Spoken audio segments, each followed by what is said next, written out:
I've been asked to talk under the rubric of inhabiting. No, I asked to speak under the rubric of inhabiting fiction.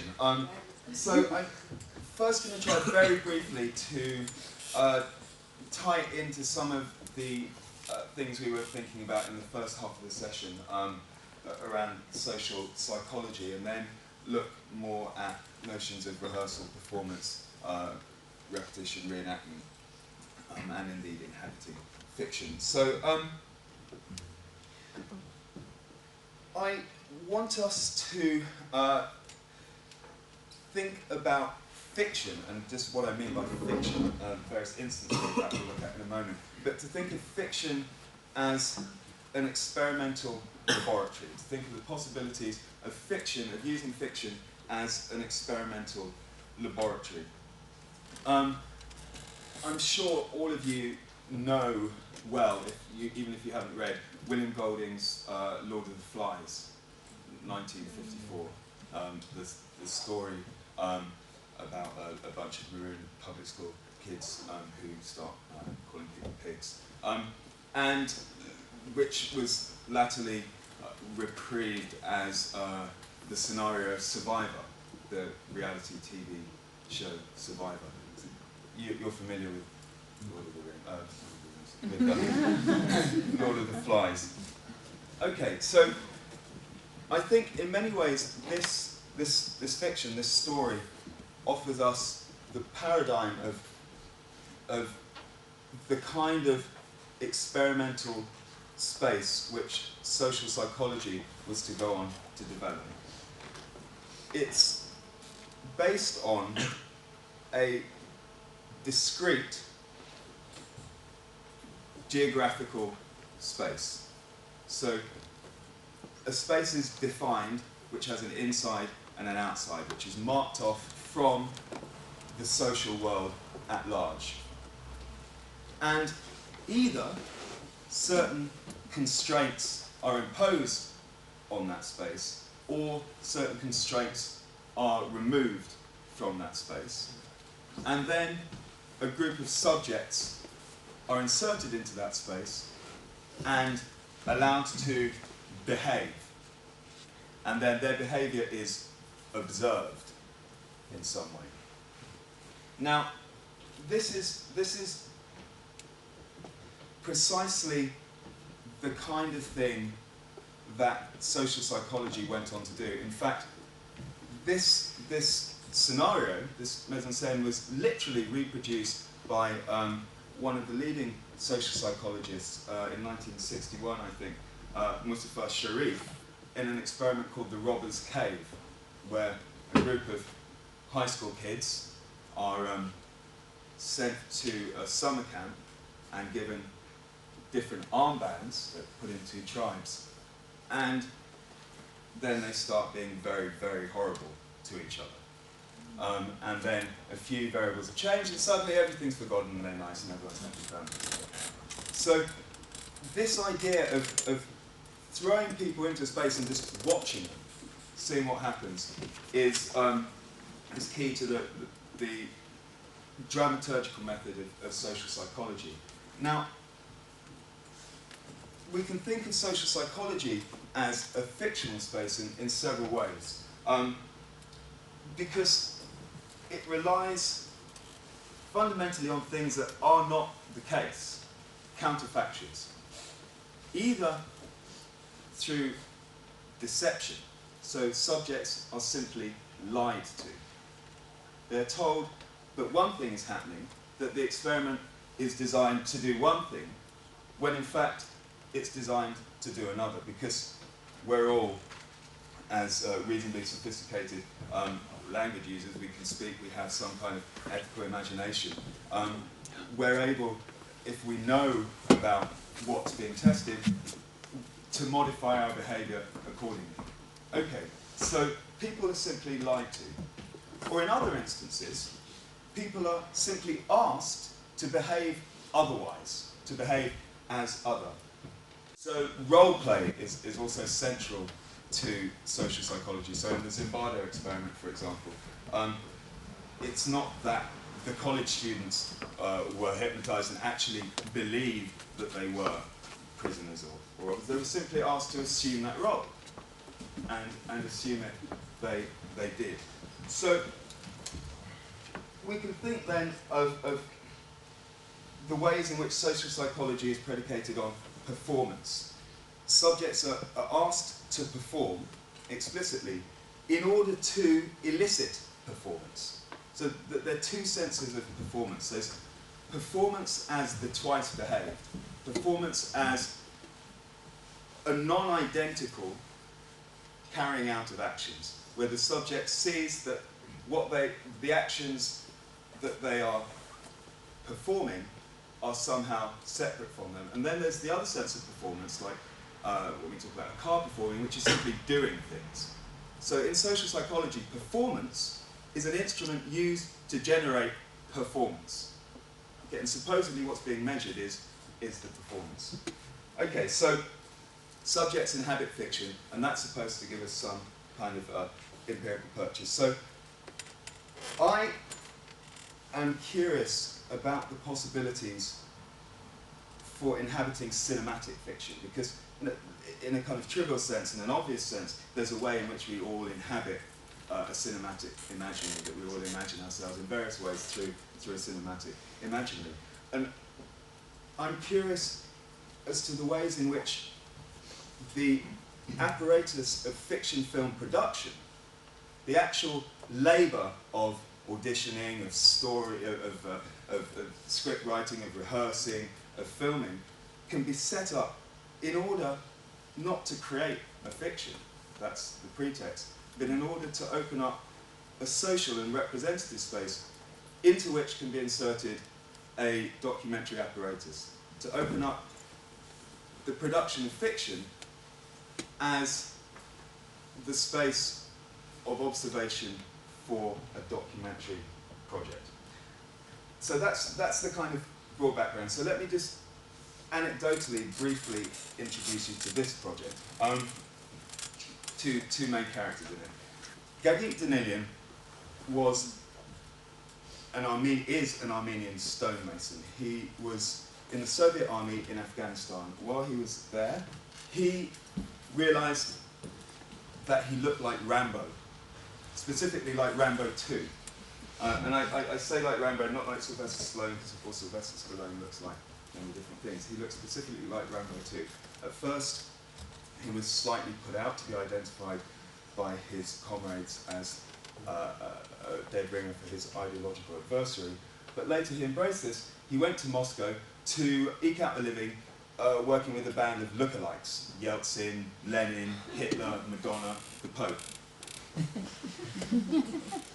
On the streets, this band was spotted by a news team, NBC, who did a spot featuring him, and later brought him over to Hollywood to meet Stallone.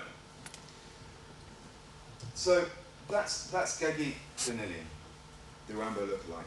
Another character, James Bo Grites, who during the Vietnam War was the commander of an A-team, 12-man covert operations team, and operated a lot in Laos and Cambodia, which, as you know, was part of the secret war.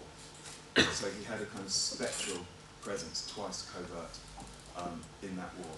After the Vietnam War, he was in charge of a C team, which is a special forces team assigned to an entire continent, and he was sent to assassinate Noriega. I'm sure you know the circumstances around that. Just before that operation, he was pulled out, asked to leave the army to join a CIA front organization so that he could go on a series of deniable missions to recover prisoners of war who are missing in Cambodia and Laos, a place where there shouldn't have been any prisoners of war because there were no American soldiers there in the first place. Ronald Reagan contacts Clint Eastwood, or Clint Eastwood contacts Ronald Reagan, depending on whose story you follow, and asks that this operation be supported. Clint Eastwood puts money into the operation on the condition that he can have the rights to tell the story, as does William Shatner. So So, we have two Hollywood figures who are supporting materially a covert operation, an operation of spectral violence, so that it can be reappropriated as spectacular violence. So you have this perverse exchange between spectacular violence and spectral violence. Moreover, Bogarts suggests to Clint Eastwood that he stage a fake movie, war movie production on the Thai border as a cover for his insertion into the theatre of operations. The operation goes wrong, he gets caught, arrested, and it's on the world news, and shortly after that, a whole series of Hollywood movies about prisoners of war, Rambo 2, Missing Action, POW, they all get released. And the media dubs James Bogarts the real Rambo. In 1992, he runs for president, comes fourth in the popular vote, and okay. So these are the two characters. What I want to show you are just a few extracts, a few essay pieces just thrown together to illustrate this phenomenon. In a few weeks, a new film opens, Rambo 3. You remember in the first movie, Rambo took over a town. In the second, he single-handedly defeated several communist armies. And now in the third Rambo film, they say he really gets tough. Almost makes me wish I could serve a third term.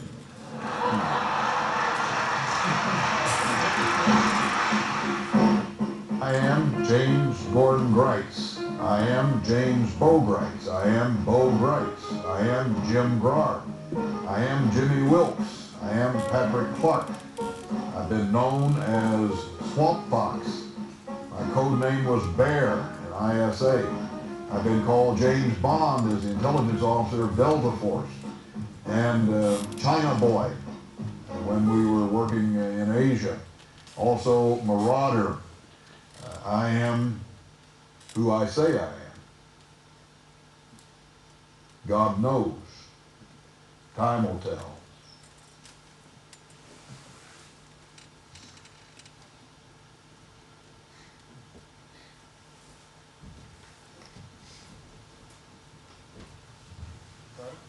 Yes. There's plenty of evidence to indicate that they are supporting covert military operations with funding through illegal drug trafficking. Now, Rush. So, just to illustrate then, from the biographical and the exchange between biography and screenplay, the way in which fictional identities have lethal instrumental implications, to the way in which this imaginary universe, the Rambo universe, operates as a space through which the president of the Screen Actors Guild, who is later the president of the United States, articulates foreign policy.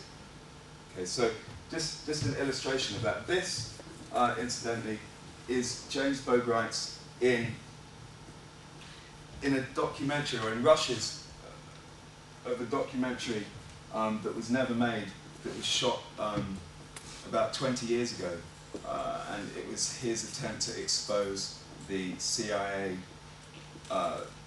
drug-funded illegal operations that he came across during his personal prisoner of war recovery missions. Now, here then clearly is a fictional universe which history is inhabiting or moving through. And just to prove that this isn't a kind of willful imposition, let me just show you another clip which illustrates the way in which the media make this conflation as well and explore this exchange. It is the stuff of which movies are made.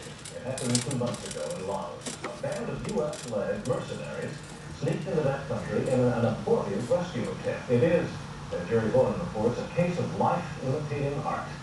According to Pentagon sources, this man, former Green Beret James Bo Greitz, was involved last month in a mission into Laos, looking for American servicemen listed as missing in action since the Vietnam War. Greitz and a team of less than a dozen former commandos reportedly entered Laos from Thailand. The Greitz mission was allegedly backed by more than $250,000 in private money. Some came from movie actor Clint Eastwood, who reportedly asked President Reagan at a social function for help on the mission, and the president reportedly said if any Americans were found, the U.S. would respond with, quote, decisive action to rescue them. Another contributor was actor William Shatner, who considered it all just a business deal. I gave Bo Greitz, for the rights to tell his life story, $10,000, which was part of a fund from Paramount Pictures. Scene one, take three.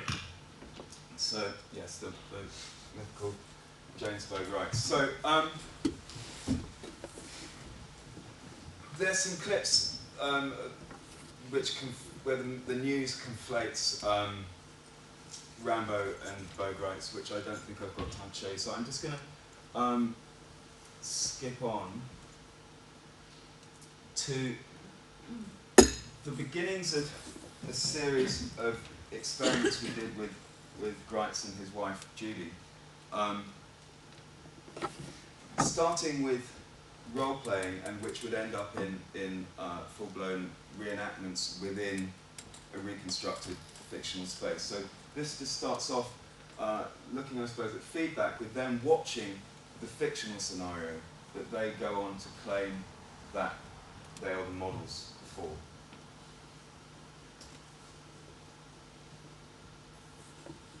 Oh no, this is I won't show you. This is him training Afghan Mujahideen in his backyard in Nevada. That's some wonderful stuff, but we won't look at it now. Okay, I'll just show you a bit of this. He's just saying sometimes you have to go to the man in the back, to the man in the rear, going to the house of the president and killing him. Sometimes we just need to have brutal retribution. And it makes us all feel better. It makes all the people feel better. And sometimes it's more important than destroying a division of Soviet troops. Sometimes killing one man is more important than destroying half the Soviet Union. So sometimes we just need brutal retribution, and it makes us all feel better, makes us feel good. Sometimes killing one man is more important than destroying an entire Soviet division. And there's a whole load of footage of him making fertilizer bombs, huge mushroom clouds, training hand-to-hand combat, field communications, and the like. And this was an operation that was carried out with funding from the CIA, and this film was made by Greitz for the Mujahideen. And of course, Afghanistan is the terrain of Rambo 3, of course. So here, Bo and his wife. Let me just say that Rambo was the best combat vet I've ever seen. A pure fighting machine with only a desire to win a war that someone else lost. And if winning means he has to die, he'll die. No fear, no regrets. And one more thing. What you choose to call hell, he goes home. Stand by, Star AP here.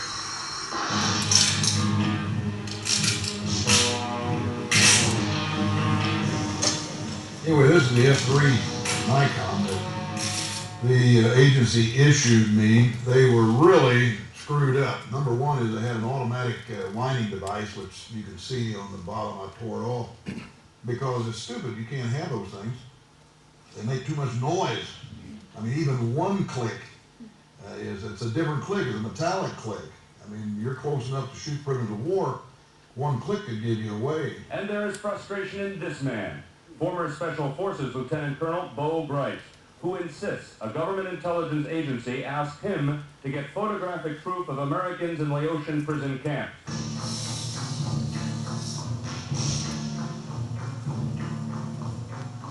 Thailand and North Laos in the mountains of Vietnam is a drop zone. Pretty interesting, exciting. I don't even watch those kind of things anymore because, you know, I've seen the movie. But this thing, that got my blood pressure going. I don't ever remember that being part of the movie.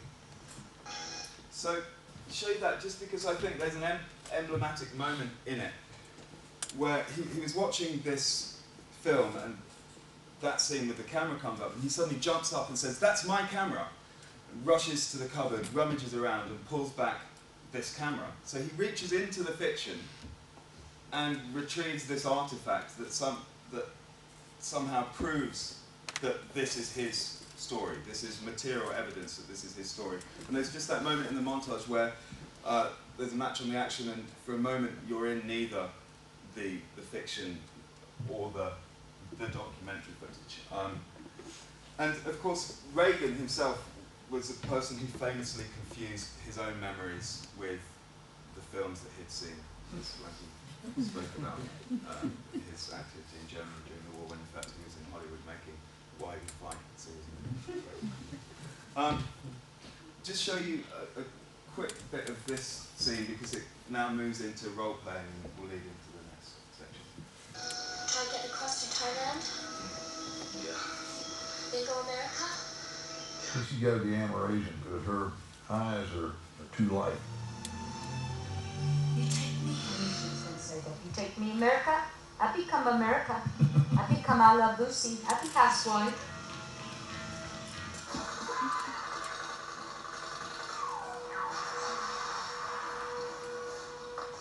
Well, that happens. And it kills you emotionally when it does. That's why vets don't have friends. But most of the friends end up dying. So I'm going to play a woman. Yeah. Rambo, you look like the devil. Are you hurt? You hurt bad. Sorry. No one has ever done that for me. I can't even imagine how you came in to enemy territory like that to help me. Well, you've come into my life. You've answered my prayers. I've never known anybody like you. And I want us to be together. I want to stay with you. You're supposed to say, take me to America. Well, I should stay with you, because I don't know if we're going to America yet. I don't know. I wouldn't be so optimistic. Yeah. It's hard for me to play a man. And then that bastard shoots her. You take me with you?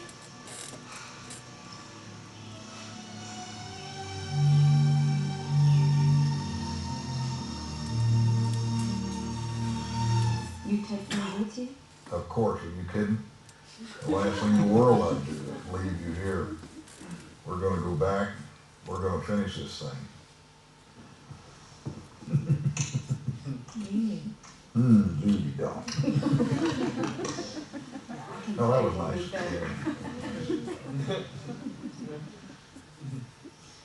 Right, okay.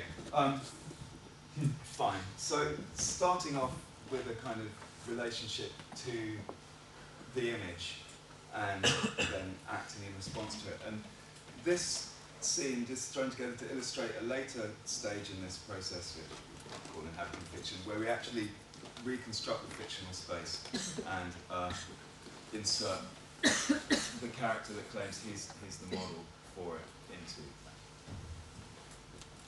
that. Kind of the way, I was brief, but then I'm going to tell him the truth, and I'm going to explain to him, why we don't want living prisoner of war back. Is that what I'm supposed to do? If that's what I'm supposed to do, it's all right. If I'm supposed to copy that, then it's all crap. He's here.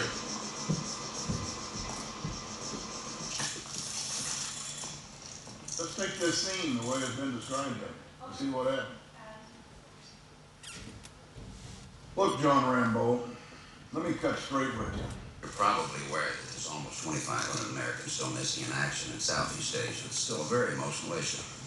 Now, if there's any of our men at this POW target camp, you're to confirm their presence by taking photographs.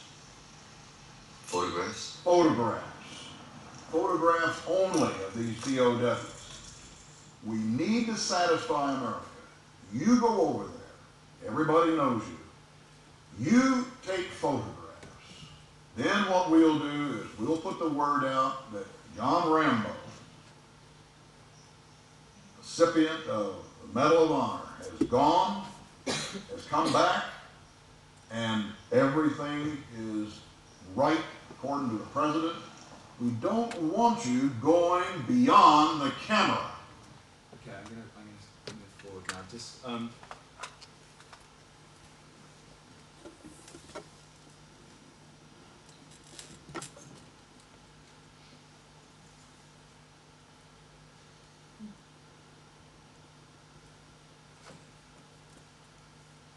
the government brings prisoners home. If you bring a prisoner home, what happens? It just brings it all back. If I let myself, I get back. I'm crossing that damnable Mekong River. If I let myself, I am there. I'm looking at these people like Admiral Bobby Inman, like Admiral Jerry Tuttle. I'm looking at people like King, Jerry King was head of ISA. I'm looking at these people that did this. It said, Bo, if you just will do what we say, you'll have a nice, juicy contract out of Washington, D.C. And my best friends, Tom Hardy, Joe Felder, they're all running these things. So I know that I have a nice, juicy contract, but I cannot do it. And today you see it, because I will not compromise on Roger. I will not compromise on anything that is of a spiritual or an honorable nature. If it's noble, it must be done right, without compromise. If it's ignoble, then who cares? I'm not going to be doing it anyway. Like setting up in a hangar, some people, taking a picture like I'm working for the CIA. Weren't CIA, always CIA. And that is the truth. And I would still work for the government if they had a proper job. 3 times I put my paperwork in. Send me to Iraq, Afghanistan, Iran. I understand the Arabs. So why won't they?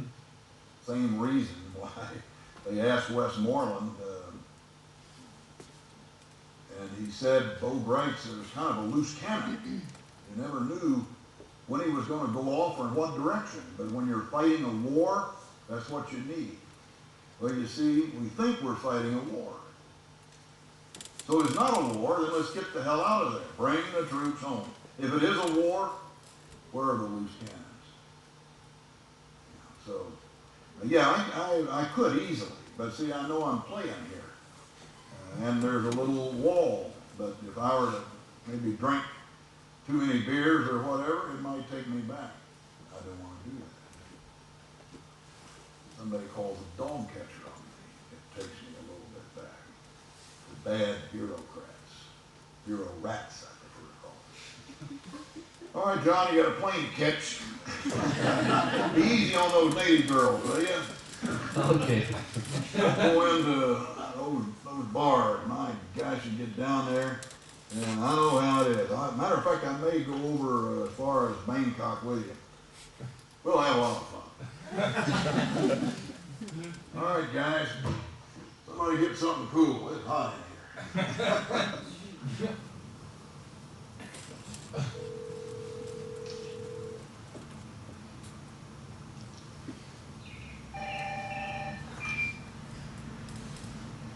Yes? Now, Kiki is already in the air. Going. okay, there's James Bo Greitz in his e-movie. Haven't got time, so I'll just stop and we can discuss things.